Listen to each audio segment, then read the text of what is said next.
Hey, what's up, all Wrestling Fortune viewers? I'm Owen Finch here, and I am the Wrestling Fortune champion. Now I'm doing this in the same clothes because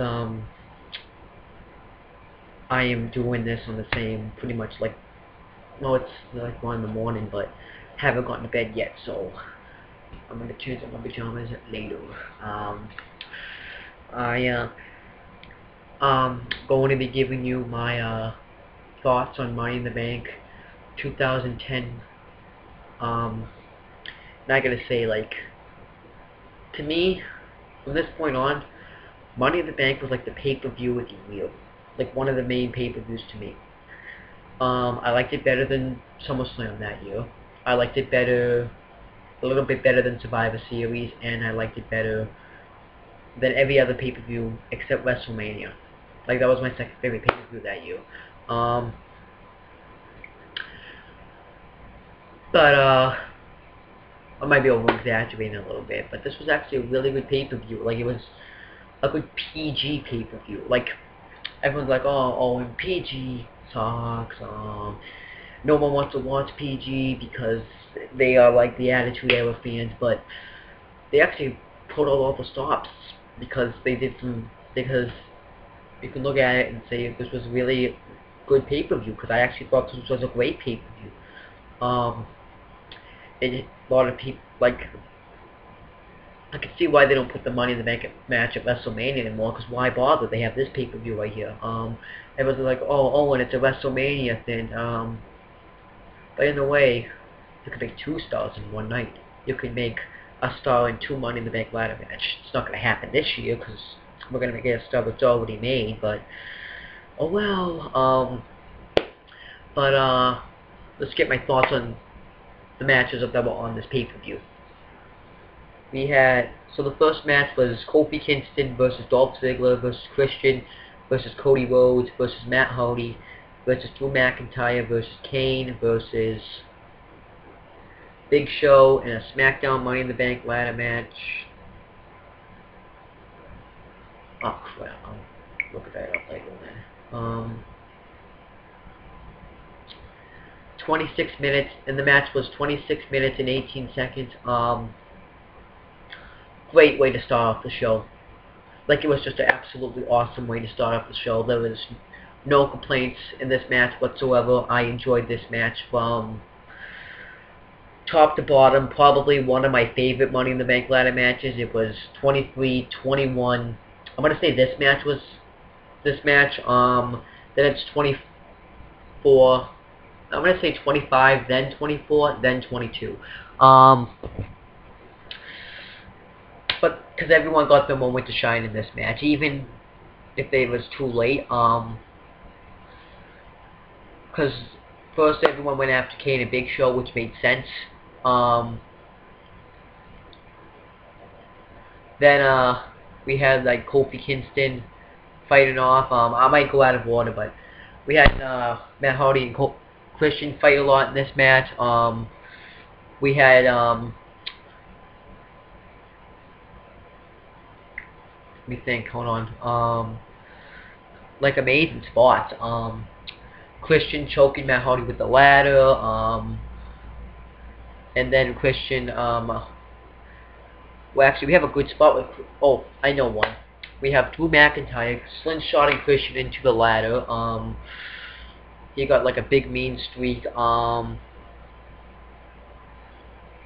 Everyone throwing Big Show into the steel steps. Because this is what everyone sacrifices to win the World Championship. Because it's the only one. Because I actually forgot to mention that you only get a shot at the World title since it's on SmackDown. But we just had great spots in this match. Just having trouble thinking of them. Because I did see this match, it's just so hard to remember. We also had like a spot where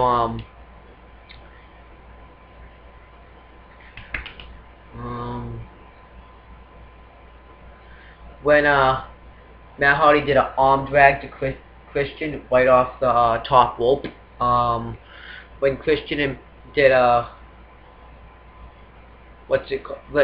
did the reverse DDT, I think it was to Cody Rhodes, and Matt Hardy did a side effect to Kofi Kingston. obviously I remember. Kane stopped some. Kane went on a rampage on Drew McIntyre. Tried to chokeslam him by thumb in the eye. Then Kofi Kingston did a drop kick. Then we had Kofi Kingston do the Trouble in Paradise to Drew McIntyre. Then Kofi Kingston did the boom drop right off a ladder through the Spanish announce table. I don't know why. Then they were taken out of the match for a long time. We had actually there was a part where Kane, I think it was Kane. Okay, I think it was Cody Rhodes tipped Christian off the ladder, and then he landed right on Big Show, and they both got taken out of the match. We even had a part where Kofi, when Matt Hardy and Christian both ran after Kane with ladders. Then Big Show did start to get back in this match. And Christian and Matt Hardy went to hit Big Show with the ladder at the same time. And Big Show just grabbed him, pushed the ladder with it, and did a splash with it. We had Cody Rhodes do a beautiful disaster kick to Big Show, which was cool. We had Big Show, and eventually though Big Show ended up winning his reinforced ladder back in the win that's made for him, which I wonder if it's going to be coming into use this Sunday at Money in the Bank, 2012. But we also had a part where there's just so much to talk about this match.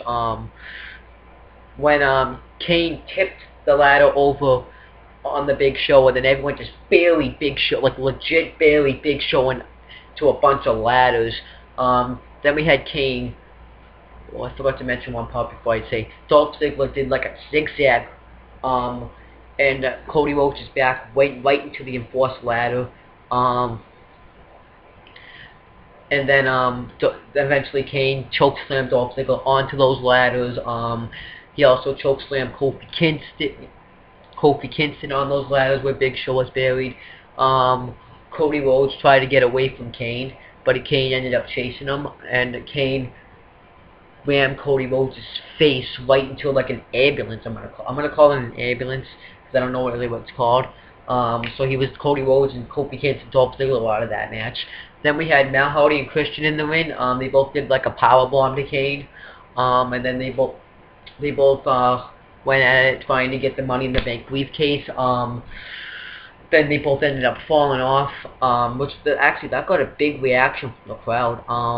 Then Drew McIntyre came in, and that people were starting to hate him. He was climbing up the ladder, trying to get the briefcase. Kane came, chokeslammed him off the ladder, and then Kane will get the Money in the Bank briefcase and end up winning Money in the Bank. So I have to give Kane props.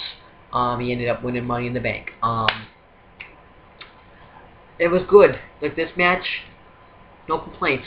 Everyone was expecting everyone probably wanted Christian and Matt Hardy win because they busted their asses to win a world championship. But Kane, no complaints. It was being built up good by because this was around the time where Kane was trying to find the person who put the Undertaker in a vegetative state. So I think Kane was probably another perfect person to win this match. There's no complaints, and I think it was unexpected. And they actually did something right with this, unlike Jack Swagger. So I'm just gonna get on with the next match. But before I mention, I want to mention that I want to apologize for going speechless on this match, but it took me a while to remember. But it really was a good match. Probably, was it match of the night? Yeah, I'd say this was match of the night. I like this match the best. But let's get on to the next match. We had Alicia Fox defending the Divas Championship against Eve Torres. The match was 5 minutes and 52 seconds. Nothing.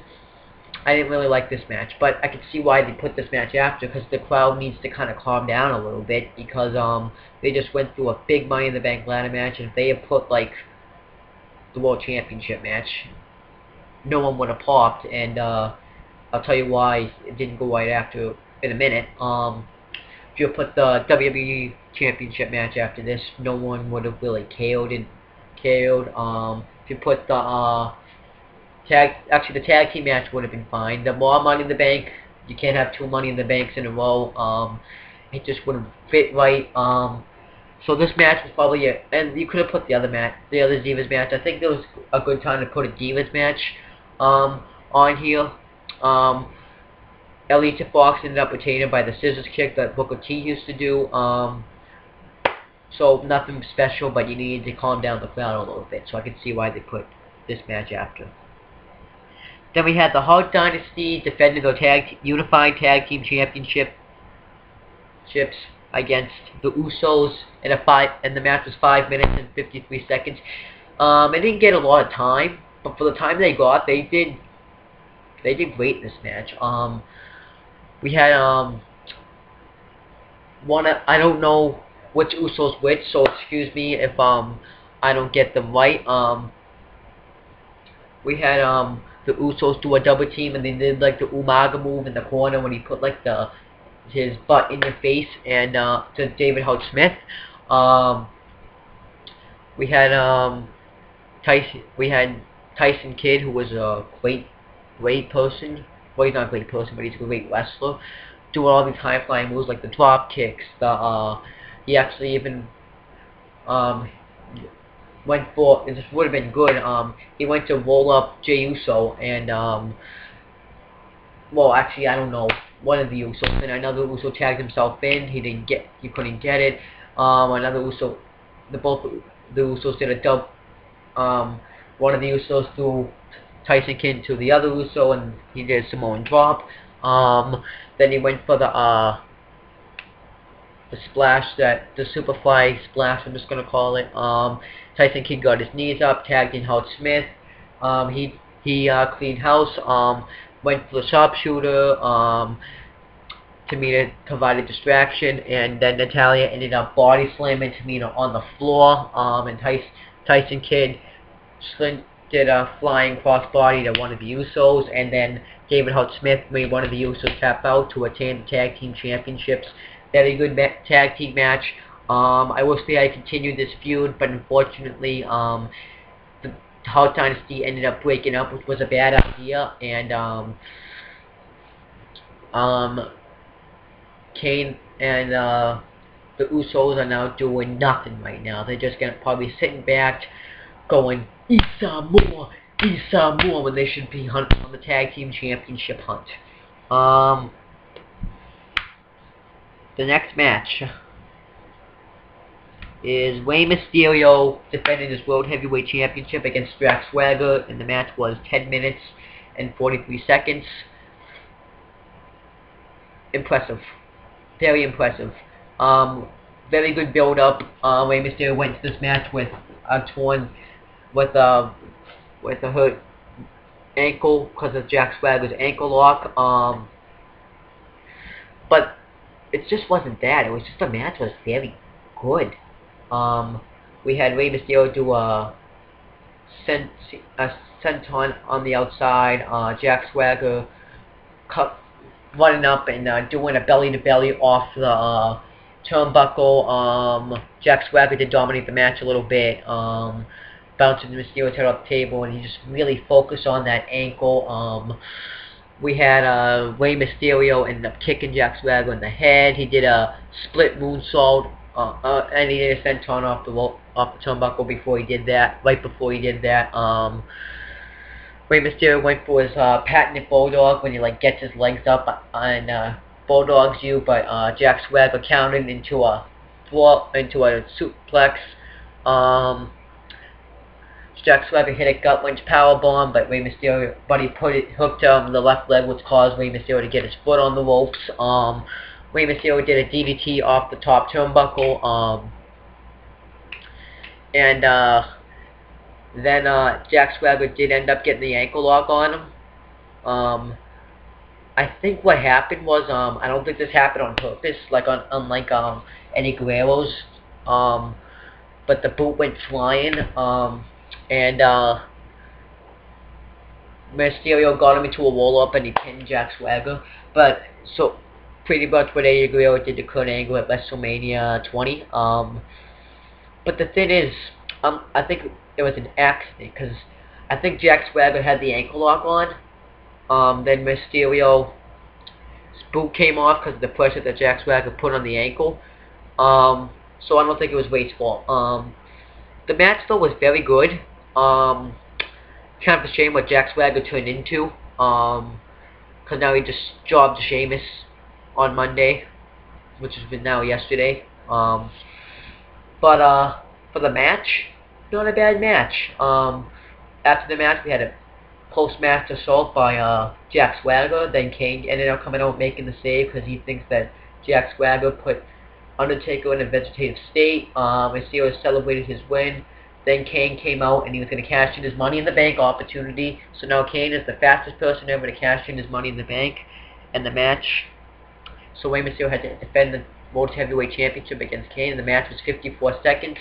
Kane chokeslammed him and tombstoned him. And Kane pinned him 1, 2, 3. And Kane ended up winning the World Heavyweight Championship. Not really any complaints about that. Everyone's going to be like, oh, why did they build Kane up to regain it? I think it would make sense. Like, because then at SummerSlam, he retained the championship against Rey Mysterio. But then, Kane, I think that Kane was good to have Kane defend the World Heavyweight Championship against The Undertaker. Like, very good stuff right there. So, because Kane is champion, he looked strong. Because he beat Rey Mysterio twice for the World Championship. And then he ended up overpowering an Undertaker return by tombstoning him. So, I think that's why they didn't have Kane hold the Money in the Bank that long. I think they wanted to get him a World Championship because he didn't really need to be built up. Because he wasn't really like a young star. So that's why they didn't build him up to win it. So that was a great night for Kane. No complaints. There's not really any complaints of Kane cashing it in because Jack Swagger did the same thing, but he wasn't ready to cash it in yet. He wasn't properly built up to cash it in. But Kane didn't need to be built up. This is my opinion. I'm not just saying it because I'm a huge Kane fan. I'm saying it because I mean this.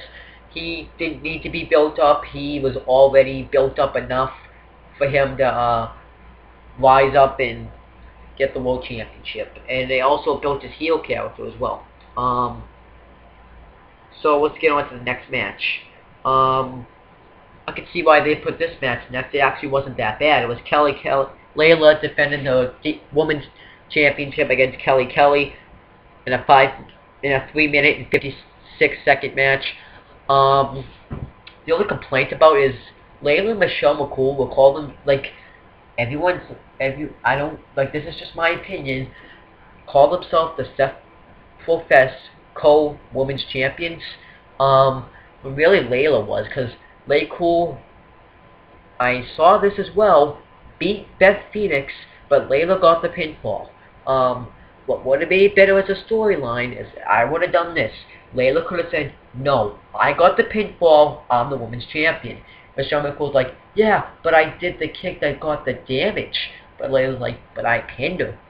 So, and then you could have had like a feud between that. But no, you just had said, oh, we're both the women's champions because we're BFFs. Personally, this is my opinion. I'm not saying it was a handicap match, but whoever gets a pinfall on someone is the champion. Since Layla got the pin, Layla's the champion. So to me, Layla was the champion. And if I won a World Heavyweight Championship and my best friend was in that match teaming with me, I'd keep the World Championship to myself. That's why I'm the less than fortune champion. Like, there can't be 2 less than fortune champions. It's just impossible. There can't be 2 women's champions because that's impossible. If they both pinned her at the same time, then I would understand that. But that's not what happened. So if my friend Adam and Steve pinned me at the same time, then they both be the less than fortune champion. I have to give them each a championship. They each get a turn defending it. But they can't. It's just not possible. But the match was very good. Well, it wasn't the best match ever, but it was a good match to watch. It was watchable. Most of the time, when they went outside, the win was watchable. I actually liked it when Kelly went to do something, and Layla like pulled the apron of the ring off, like Finley used to do, and her leg went in the ring, and Layla worked on her leg. Michelle McCool, Layla pushed Michelle McCool off, and she went like where like the winning bell is and stuff. Tiffany and Kelly both did a double clothesline, but Layla ended up, and I agree with this, rolling up Kelly 1, 2, 3, and retaining the Women's Championship. Not really that bad of a match. I like this Divas match better than the other one, but it wasn't that bad of a match. It was watchable. You could sit down and watch this match. Unlike other Divas matches, when they're like, hey, come here, go have a match. Go have a match, go have a match, go have a match. You go have a match, you go have a match. You're not doing nothing. So unlike those matches, yeah. So that's pretty much what my thoughts right there. The next match is another Raw Money in the Bank ladder match. This includes Randy Orton, The Miz, Mark Henry, Ted DiBiase Jr. I call him Ted DiBiase Jr. because it's not Ted DiBiase. He's his real name is Ted DiBiase Jr. So get over it. John Morrison, Chris Jericho, Evan Bourne, Edge. And this match was 20 minutes and 26 seconds. This match is kind of like an iffy to me. Like it was slow, but then it picked up. Then it slowed, then it picked up. Like the beginning was very slow. Then it did pick up because then we had like good moves. Ted DiBiase Jr. doing like clothesline. That clothesline he usually does, and Morrison's back hit the ladder. I might go out of order here. Ted DiBiase Jr. hit Randy Orton with the ladder, and he fell off the apron. Evan Bourne hit nailboard on Orton because you didn't expect it. Randy Orton RKO and Edge because you didn't expect it. Evan Bourne, he's thrown off the ladder by Randy Orton and Edge, and you get caught by Mark Henry, World's Strongest Slam. Then he got the kick. It's like the Beautiful Disaster kick with Cody Rhodes, but it's a different move. I don't remember what it's called. So I'm just going to call it a springboard kick. Jericho hit the cold breaker to Mark Henry. Jericho hit the cold breaker on Mark Henry. Edge hit the spear on Mark Henry. We had Miz went to throw Morrison into the ladder. Morrison climbed up, jumped, and tried to prevent Edge from winning. Mark Henry tipping the ladder on everybody. Maurice trying to climb up the ladder. Then Morrison's like, you have to go. You can't be here. It's not safe. But then there was this point where it was slow, and I think it was when Mark Henry was in the ring, because Mark Henry wasn't really right to be in this match. He didn't need to be in this match. You could have put like a, I have to think back then, because there was no Sting Collar, there was no. I wouldn't even complain if Justin Gabriel went in that match, even though he was just starting. But then maybe I could have got jealous or something. But like, there was so many people. Zack Ryder no, Santino no, Regal no, no Kozlov. So maybe that was the only person they could, because he was a replacement for R-Truth, because Miz took him out. Then what I actually really enjoyed in this match was Randy Orton giving Chris Jericho an RKO off the ladder. I also liked it when Jericho hit Bourne with the briefcase and he fell down. Morrison was like in the ladder, and Edge tipped it over, and hurt Morrison's ribs a lot. Then Orton ended up getting rid of it. It was just, I don't know, Orton tipped the ladder over, and there was like an upside down ladder right here. And well, actually, first let me tell you something else. Actually, Ted DiBiase Jr. set up a ladder, and Orton and Edge slid the ladder, and he fell down. Then Orton tipped Edge on an upside down ladder, ribs first. Orton went to get the Money in the Bank briefcase, and Miz tipped the ladder over. Orton got hung up on the ropes. Miz went up. He got the Money in the Bank briefcase, and then he cut a promo saying, "You were all living in my moment. Nobody thought I could do this. And I am the Miz, and I'm I don't know if he said I'm awesome because the video kind of ended. But as for the match, not a bad match. It was slow at times, but it was okay. But the person that won made it good. Because I think Miz was the right person, or John Morrison. I don't think Ted DiBiase Jr. was quite ready. Randy Orton, no. Edge, no. Chris Jericho, maybe. Evan Bourne wasn't ready. I think Miz was perfect. He was the United States champion at this time, so Miz was a perfect person to win this match. No complaints about that, to be honest with you. There's absolutely no complaints. The winners I don't complain about, but this match, this actual Money in the Bank ladder match, is something to complain about. Then after this, we had the WWE Championship match. I don't need to look at my phone for this one. Sheamus defended the WWE Championship against John Cena in a steel cage match.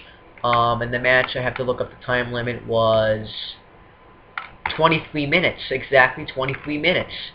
Why does it have to be so technical? Just why? Not a bad match. This was probably the second best match of the night. We had good high place. Sheamus doing a sleeper hold. We also had John Cena doing the bulldog off the was it the top rope? I don't remember. We had him doing a superplex off there. John Cena doing his same old monotonous comeback moves, which but at times it didn't really seem like because Sheamus did 2 axe handles. Then we had John Cena trying to climb the steel cage, because I was kind of interested in what he was doing. I think he was planning on climbing the cage while Sheamus had like a sleeper hold on him. Then Sheamus picked his leg and he fell off the turnbuckle. Sheamus hit a bull kick, Cena kicked out. Cena hit the FU, Sheamus kicked out. Then Nexus came down to the ring, and Michael Cole's like, oh no. And then Michael Cole has bowl cutters, and one of the referees takes him from him, and the Nexus asks another referee for the key. The referee grabs the key, and he goes like, and he chucks it into the crowd, and that wasn't a very smart move, because if I have had that key, I would have taken that key and I would have booked it like this.